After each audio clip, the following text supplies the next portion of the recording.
함께 사도신경으로 신앙 고백하겠습니다. 전능하사 천지를 만드신 하나님 아버지를 내가 믿사오며 그 외아들 우리 주 예수 그리스도를 믿사오니 이는 성령으로 잉태하사 동정녀 마리아에게 나시고 본디오 빌라도에게 고난을 받으사 십자가에 못 박혀 죽으시고 장사한 지 사흘 만에 죽은 자 가운데서 다시 살아나시며 하늘에 오르사 전능하신 하나님 우편에 앉아 계시다가 저리로서 산 자와 죽은 자를 심판하러 오시리라. 성령을 믿사오며 거룩한 공회와 성도가 서로 교통하는 것과 죄를 사하여 주시는 것과 몸이 다시 사는 것과 영원히 사는 것을 믿사옵나이다. 아멘. 우리 찬송가 266장 함께 찬양하겠습니다. 주의 피로 이룬 샘물 참 깊고 넓도다. 구원하는 그 신능력 다 찬송할지라. 찬송하세 주의 보혈 그 샘에 지금 나가 죄에 깊이 빠진 이 몸 그 피로 씻어 맑히네.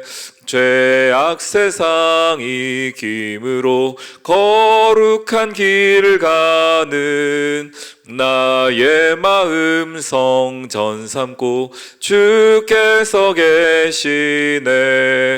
찬송하세 주의 보혈 그 샘에 지금 나가 죄에 깊이 빠진 이 몸 그 피로 씻어 맑히네.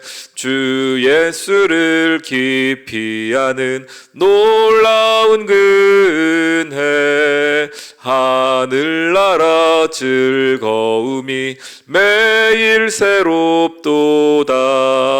찬송하세 주의 보혈 그 샘에 지금 나가 죄에 깊이 빠진 이 몸 그 피로 씻어 맑히네. 아멘. 오늘은 사무엘하 12장 1절로 15절까지의 말씀 함께 보도록 하겠습니다.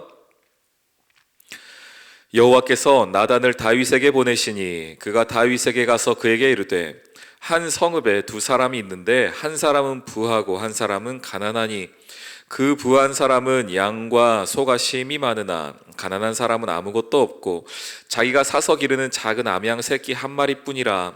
그 암양 새끼는 그와 그의 자식과 함께 자라며 그가 먹는 것을 먹으며 그의 잔으로 마시며 그의 품에 누움으로 그에게는 딸처럼 되었거늘. 어떤 행인이 그 부자에게 오매 부자가 자기에게 온 행인을 위하여 자기의 양과 소를 아껴 잡지 아니하고 가난한 사람의 양 새끼를 빼앗아다가 자기에게 온 사람을 위하여 잡았나이다 하니 다윗이 그 사람으로 말미암아 노하여 나단에게 이르되 여호와의 살아계심을 두고 맹세하노니 이 일을 행한 그 사람은 마땅히 죽을 자라. 그가 불쌍히 여기지 아니하고 이런 일을 행하였으니 그 양 새끼를 4배나 갚아주어야 하리라 한지라. 나단이 다윗에게 이르되 당신이 그 사람이라 이스라엘의 하나님 여호와께서 이와 같이 이르시기를 내가 너를 이스라엘 왕으로 기름 붓기 위하여 너를 사울의 손에서 구원하고 내 주인의 집을 내게 주고 내 주인의 아내들을 내 품에 두고 이스라엘과 유다 족속을 내게 맡겼느니라. 만일 그것이 부족하였을 것이면 내가 내게 이것저것을 더 주었으리라. 그러한데 어찌하여 네가 여호와의 말씀을 업신여기고 나 보기에 악을 행하였느냐. 내가 칼로 햇사람 우리아를 치되 암몬 사람의 칼로 죽이고 그의 아내를 빼앗아 내 아내로 삼았도다. 이제 내가 나를 업신여기고 햇사람 우리아의 아내를 빼앗아 내 아내로 삼았은즉 칼이 내 집에서 영원토록 떠나지 아니하리라 하셨고 여호와께서 또 이와 같이 이르시기를 보라 내가 너와 내 집에 재앙을 일으키고 내가 내 눈 앞에서 내 아내를 빼앗아 내 이웃들에게 주리니 그 사람들이 내 아내들과 더불어 백주에 동침하리라.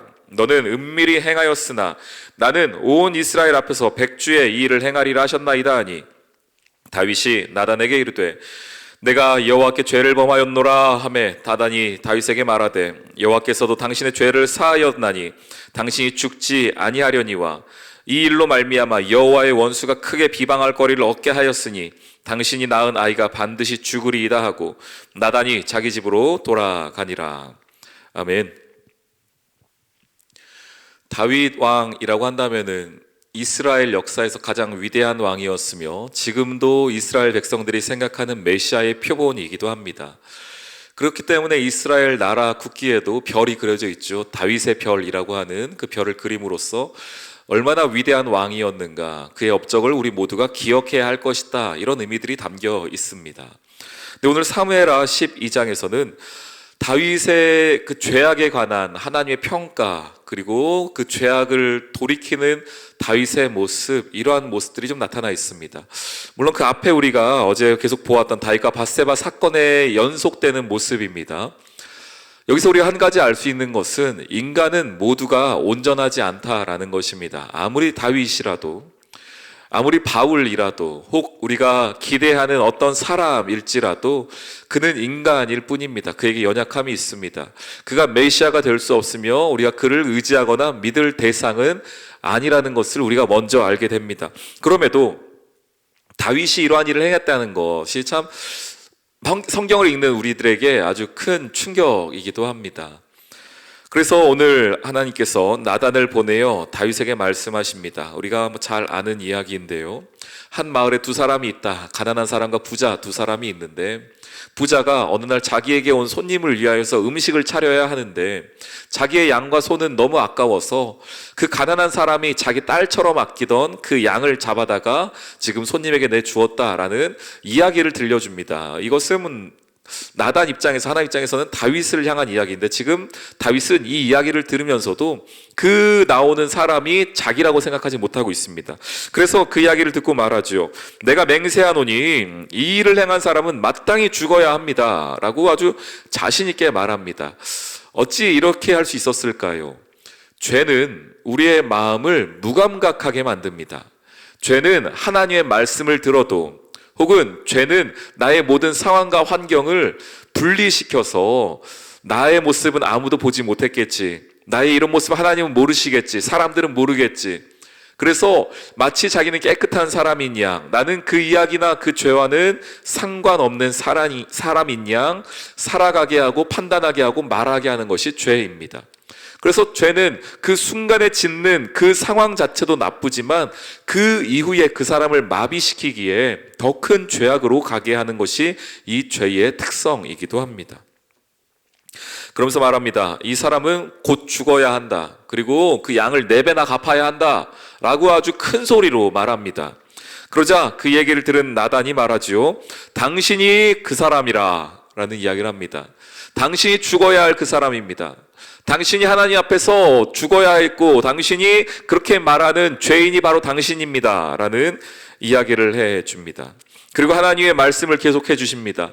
네가 아무것도 아닐 때에, 네가 양칠 때에, 사울이 왕으로 있을 때에, 그 사람들이 모두 추앙하였고 인정하였던 사울이 왕으로 있을 때에 내가 사울을 내리기 위하여서 아무것도 아니었던 양치기였던 너를 세워주었고, 네가 부족한 것이 없도록 모든 것을 다 도와주었고 너에게 베풀어 주었는데 네가 어찌하여 그렇게 하였느냐. 만약에 네가 부족하다라고 했으면 내가 이것저것을 더 채워주었을 것인데 네가 어찌하여 너의 그 하나밖에 없던 신복이었던 우리아의 아내를 칼로 죽이게 하느냐, 칼로 죽이고 그 아내를 뺐느냐, 이런 말씀을 하십니다. 그러면서 너는 그 일들을 몰래 하였지만 앞으로 너는, 그리고 너의 나라에서는, 너의 가문에서는, 가족에게서는 그러한 일들이 백주대낮에 일어나게 될 것이다 라는 하나님의 말씀을 하십니다. 하나님께서 하나님의 자녀가 살아가는 동안에, 저와 여러분이죠, 살아가는 동안에 우리가 짓는 죄악들을 하나하나 꼬집으시고 하나하나 지적하신다면 어찌 우리가 이 자리 가운데 설 수 있겠습니까? 다윗이 죄를 짓자마자 나단이 와서 책망하였던 것처럼, 혹 내가 죄를 짓자마자 하나님이 누군가를 보내어서 책망하시거나 하신다면 어찌 우리가 하나님 앞에 설 수 있겠습니까? 그럼에도 하나님은 우리를 길이 참고 용납하여 주시는 것이죠. 그리고 기회를 계속해서 허락해 주십니다. 오늘 말씀도 보십시오. 13절에 보니 다윗이 그 모든 이야기를 듣고서 나단에게 이르되 내가 여호와께 죄를 범하였노라 하매 내가 죄를 지었습니다. 내가 죄인입니다. 라고 나단에게 하나님께 고백하는 다윗의 모습이 있습니다. 그러자 나단이 다윗에게 말하되 여호와께서도 당신의 죄를 사하셨나니, 이렇게 큰 죄를 지었는데 하나님께 내가 죄인입니다 라고 고백하자 나단이 말합니다. 하나님이 이미 당신을 용서하셨습니다. 하나님은 이런 분이십니다. 하나님은 우리가 죄를 안 짓기를 바라고 깨끗하고 순결하여서 우리를 사랑하거나 우리를 인정해 주시는 분이 아니라 우리가 여전히 죄인이며, 그리고 오늘도 아마 내일도 우리가 같은 죄에 넘어지며 연약한 우리들이지만 그때 하나님 나는 죄인입니다, 나에게는 아무런 능력이 없습니다 라고 고백하는 그 자에게 하나님은 그 모든 죄를 없이 하여 주시고 우리를 다시 자녀 삼아 주시는 것을 보게 됩니다. 그러나 그 죄의 그 징벌에 대한 값이 남아있음을 알게 되죠. 하나님께서는 용서하셨지만 오늘 말씀을 보십시오. 14절에 보니 이 일로 말미암아 여호와의 원수가 크게 비방할 거리를 얻게 되었다라고 말씀하세요. 하나님은 용서했지만 원수들이 너의 약점을 알게 되었다, 너의 연약함을 알게 되었다. 그래서 거기에 대하여서는 앞으로 살아가면서 다윗이 책임져야 할 부분으로, 짊어져야 할 부분으로 남아 있는 것을 보게 됩니다. 그래서 죄는, 하나님 앞에 짓는 죄는 우리가 하나님 잘못했습니다, 하나님 용서해 주십시오 라고 하여서 우리가 용서함 받지만 그렇다고 해서 모든 게 끝나는 것은 아니다라는 겁니다. 내가 그 죄로 말미암아, 내 연약함으로 말미암아 상처받았던 어떤 사람들을 향하여서는 우리가 살아가면서 그들의 원수들이 비방할 거리를 넘겨주었기 때문에 거기에 합당한 삶의 짐을 우리가 마땅히 숙제를 풀어야 하는 것이 또 우리의 모습입니다. 그래서 하나님을 향하여서는 하나님 죄인입니다, 용서해 주십시오라는 어찌 보면 그 기도로 끝이 났지만 삶의 자리에서는 그 비방의 제목들이 다 사라질 때까지 우리가 그 숙제를 해 나가야 하는 것이 또 성도의 삶입니다. 그러니 죄가 성도의 삶에 얼마나 무거운 것입니까? 입술 한마디로 끝나는 것이 아니기에, 삶으로 책임져야 하기에 우리가 해야 할 일이 얼마나 많이 있습니까? 그러니 죄를 두려워해야 하는 것이죠. 그러니 죄를 우리가 조심해야 하는 것입니다. 우리 귀한 성도님들, 오늘 이 하루를 시작하시면서 혹 내가 하나님 앞에 다 아뢰지 못한 죄의 목록은 없는지 돌아보는 하루 되기를 소망합니다. 또한 나의 연약함 때문에 상처받은 어떤 성도가 있다면, 어떤 사람들이 있다면 우리가 그들이 비방할 비방거리를 넘겨주었기 때문임을 기억하면서 우리가 그들에게도 하나님께서 허락해 주신 은혜를 나눠줄 수 있으며 또 그들에게도 용서를 구할 수 있는 그런 용기가, 믿음의 용기가 오늘 하루 있으시기를 주님의 이름으로 축원합니다. 우리 함께 기도하며 오늘 이 하루 시작하도록 하겠습니다. 하나님, 죄악 앞에서 돌이킬 수 있는 회개의 마음을 주십시오. 또한 아뢰지 못한 죄악들이 있다면 기도하는 가운데 떠오를 수 있도록 하셔서 이 시간 모두 회개케 하여 주시옵소서. 우리 주여 한번 부르짖으며 기도하겠습니다. 주여